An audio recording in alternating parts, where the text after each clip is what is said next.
Hello guys, welcome back to another video, another part in the Dream Car Garage build.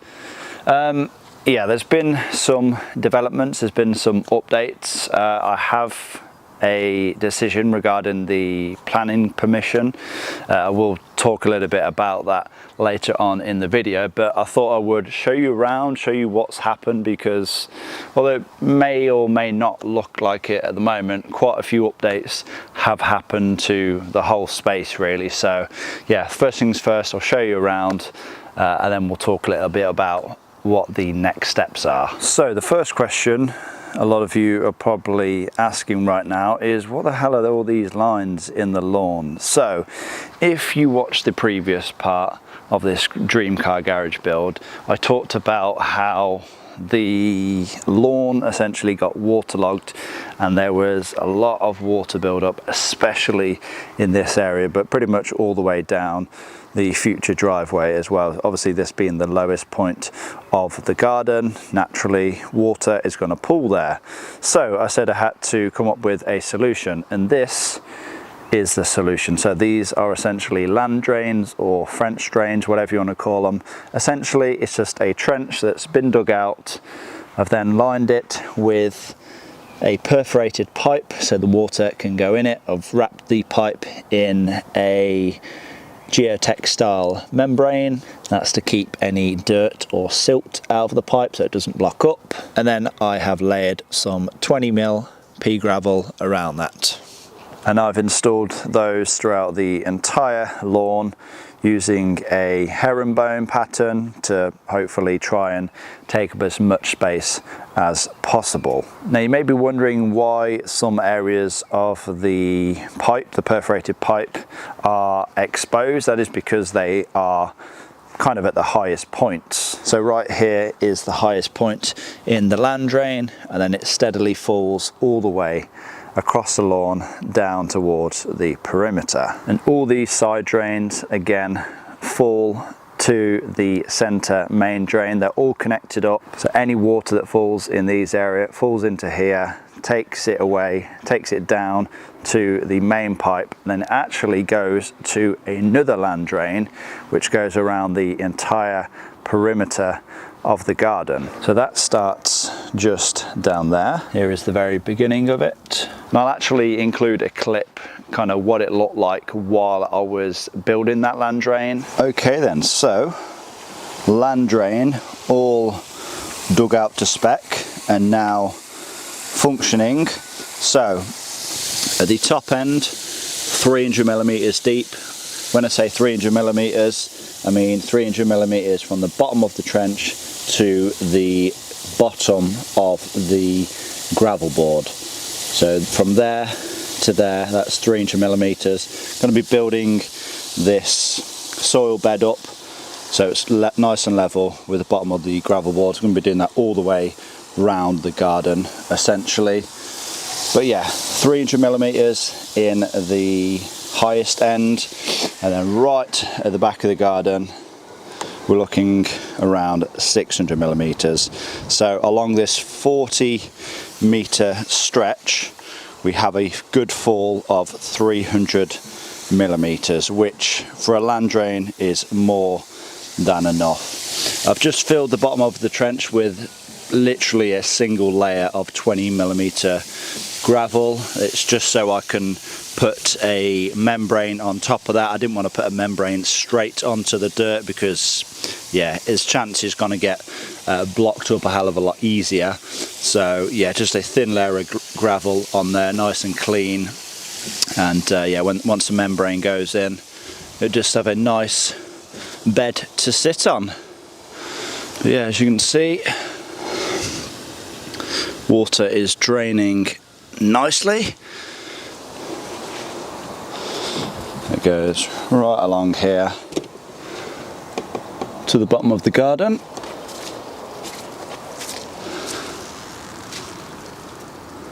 And once it reaches the back fence, takes a 90-degree turn and it follows the fence line at the back to where it is finally 600mm deep below from the bottom of the gravel board.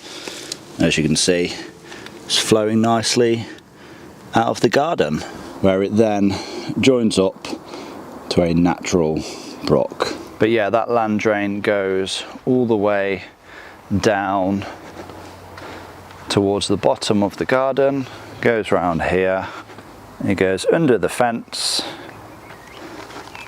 and then into a natural brook at the back there. And like I said, since installing those land drains, I have had zero issues with flooding whatsoever.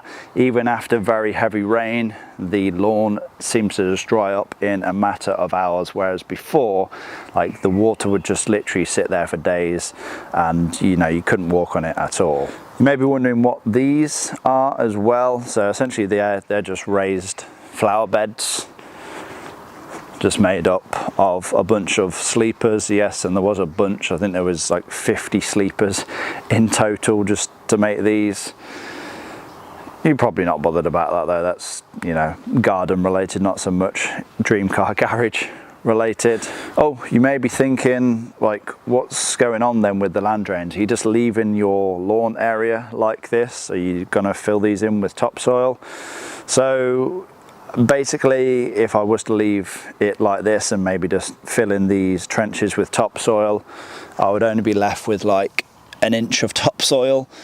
So essentially what I'm going to be doing is actually raising up the level of the lawn around 6 inches and completely leveling it out. So there will be at least a good 6 inches of topsoil over all of the land drains, and then I will be reseeding a lawn once more. Right, next then let's talk about this huge pile of rubble. So this is all hardcore that people have donated.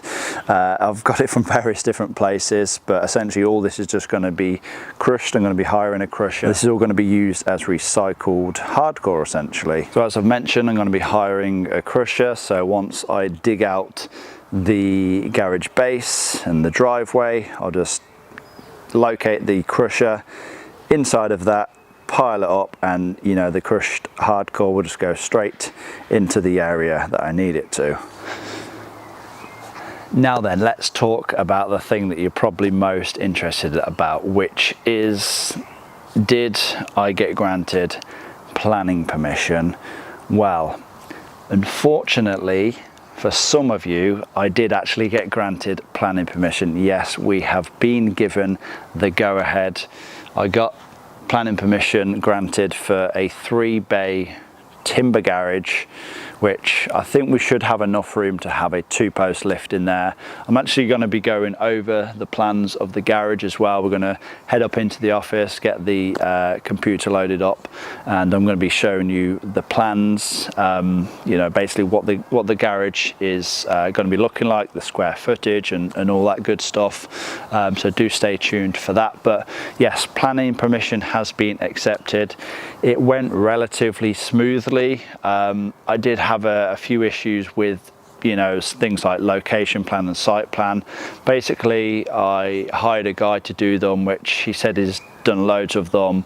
I don't think he actually knew what he was talking about, because as soon as I submitted them, there was like, oh, this isn't to scale.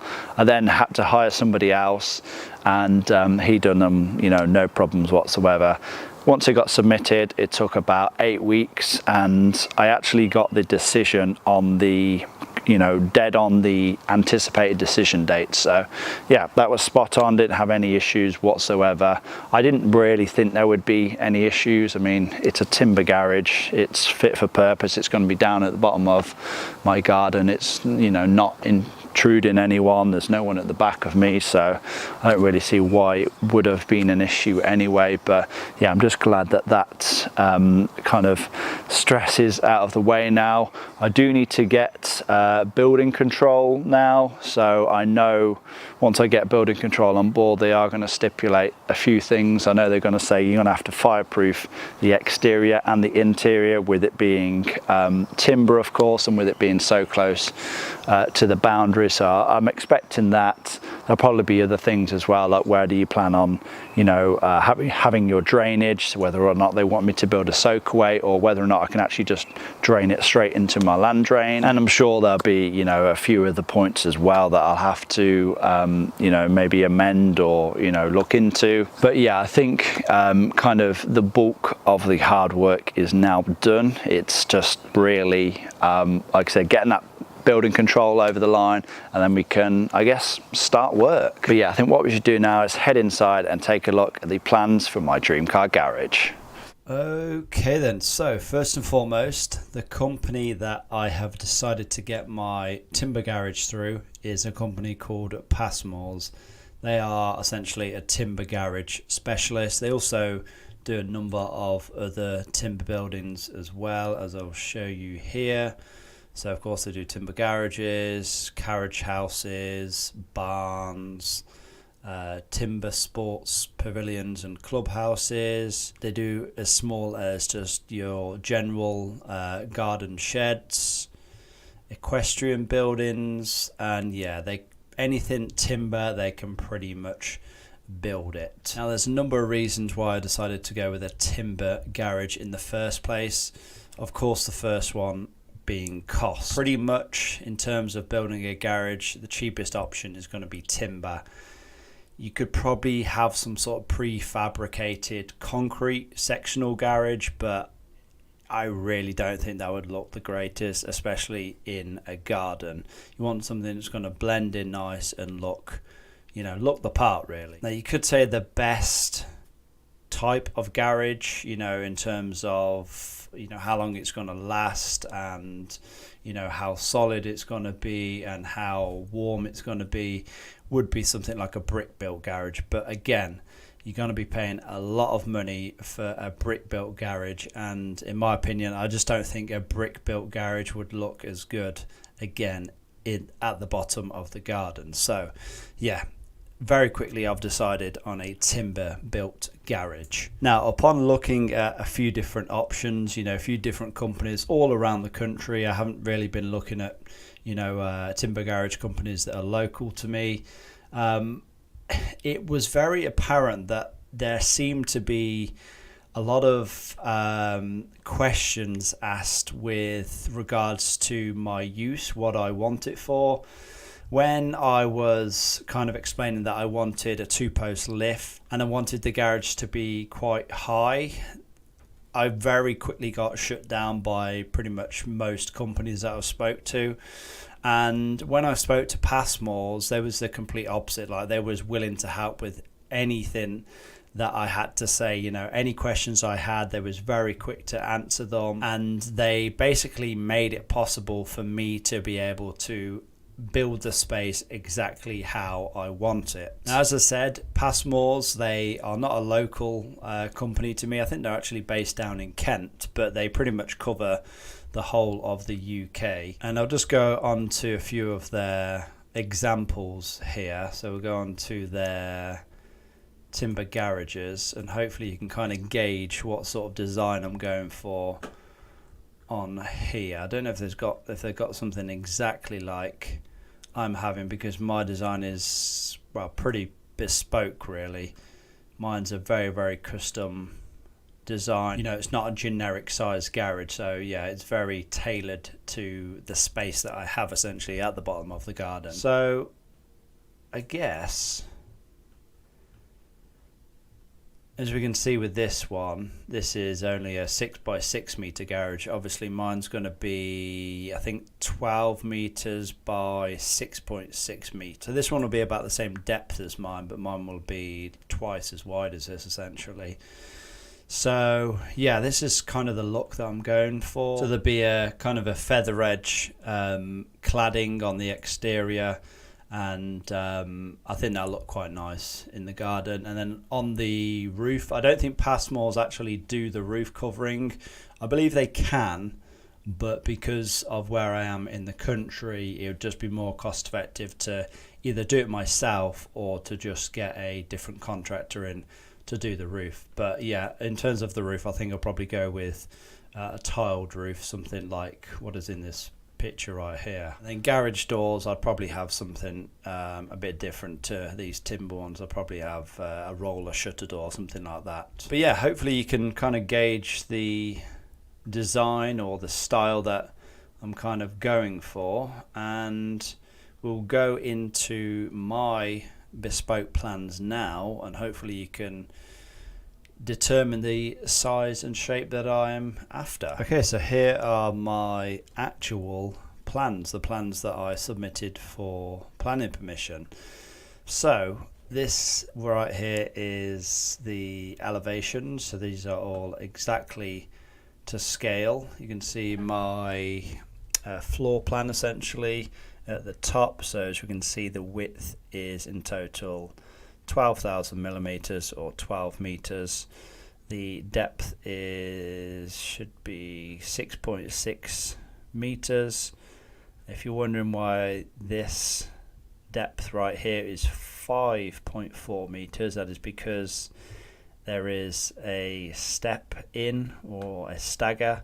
So essentially this section here is a large two bay garage or double garage, and then it steps in and we have a carriage house or open door garage essentially on the side. That was kind of the plan from the beginning. I just wanted a space on the side just to store another car, but it didn't need to be the full size, you know, of what this garage is, because this is basically going to be the workshop. This is just going to be somewhere to store a car. Then there'll be a small pedestrian door on the side right here. You can see it better from the front elevation here. So again, a double garage, a twin garage door, pedestrian door on the side. Then this one here, this will either be just left open or there'll be another garage door in there as well. If you're wondering why I didn't just go with a square setup, or I guess a rectangle setup, why I decided to go with a step in, is to help with swinging the car around, just make it a little bit easier, because I do only have a 3-meter driveway at the front here. So these bays here, these will be relatively easy because of course the driveway comes down to the garage, relatively easy to drive in, whereas this one here, having that step in just makes things a little bit easier to swing the car in and out. Okay, so let's go on a side view, a bit more of a detailed view of the garage. We have some figures here. So the eaves height, that is the height where the roof starts essentially, or the height of the walls, that's 2.3 meters, and the ridge height is 4.75 meters. That is at the very top of the roof.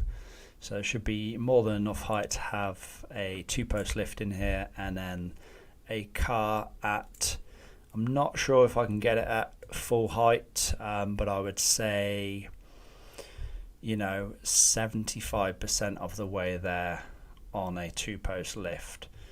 I've actually stood under a 2-post lift, and even when they are at full height, I can't stand up underneath them anyway. I'm like 6'4", and I have to kind of crouch down a little bit, so it doesn't really make a difference if it's at full height or not. I still have to crouch down a little bit just because of how tall I am.